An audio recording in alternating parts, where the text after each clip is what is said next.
জননেত্রী শেখ হাসিনাকে হত্যার উদ্দেশ্যে সবসময় কোমরে পিস্তল এবং হাতে রশি নিয়ে ঘুরে বেড়ায় জুলাইয়ের অন্যতম শীর্ষ জঙ্গি আন্দালিব রহমান পার্থ। আর সেই পার্থর বাসায় যেটা জানতে পারলাম, আওয়ামী লীগের অন্যতম আলোচিত এবং প্রভাবশালী নেতা শেখ হেলাল সাহেবের স্ত্রী তার বাসায় অবস্থান করছেন বা তার বাসায় রয়েছেন বলে জানতে পারছি বিশ্বস্ত সূত্রের মাধ্যমে।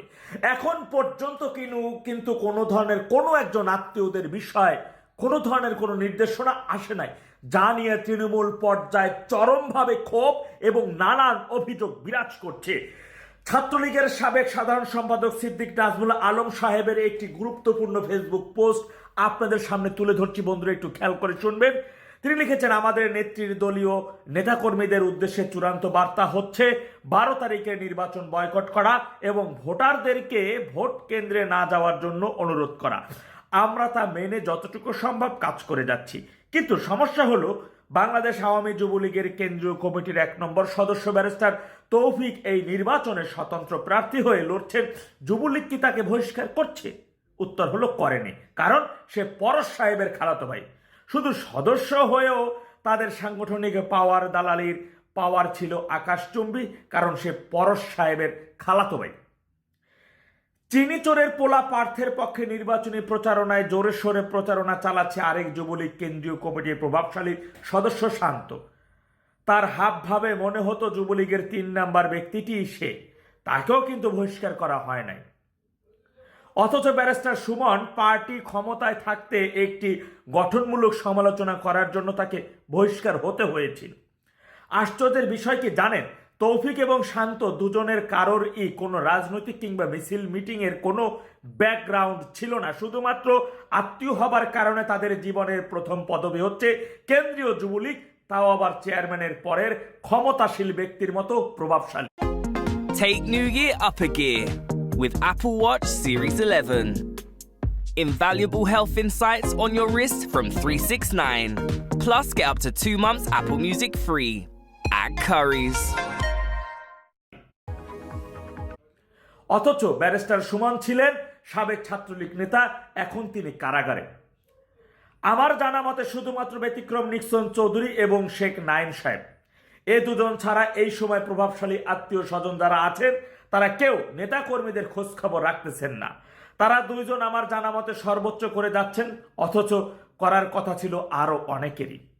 যাই হোক, এত কথা বলার উদ্দেশ্য হলো যারা পদবিতে রয়েছেন, হয় তারা শেখ হাসিনার নির্দেশ মতো দায়িত্ব পালন করুন অথবা পদত্যাগ করুন। সে যেই হন, আত্মীয় হন আর যাই হন, সভাপতি হন আর চেয়ারম্যান হন আর সেক্রেটারি হন, যাই হন। আরেকটি কথা, সব দোষ আর প্রত্যাশা শুধু ছাত্রলীগের উপর কেন?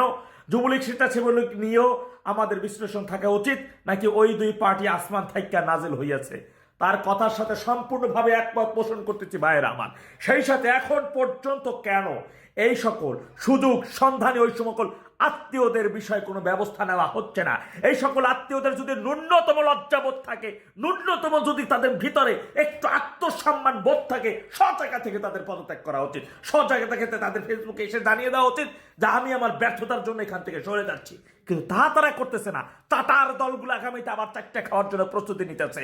আজকে এই সংগঠনটাকে, আজকে আওয়ামী লীগের এই পরিণতির জন্য সকল আত্মীয়রা 50% দায়, তার চাইতেও বেশি দেয়। সারা দেশব্যাপী যে সকল প্রভাব বিস্তার করেছে, আজকে আওয়ামী লীগ সভানেত্রীকে যে হত্যা করার জন্য সব সময় পায়তারা করে যাচ্ছে, নীল নকশা করে যাচ্ছে, 5 আগস্ট বিধ্বস্ত করে গণভবনে হত্যা করার উদ্দেশ্যে যে লোক মিছিল নিয়ে বেরোয়ছিল, সেই পার্থ, সেই ববি হাজ্জাজ, আজকে সেই পার্থ শাশুড়ি শেখ হেলাল সাহেবের স্ত্রী তারই বাসায় রয়েছেন জানতে পারলাম।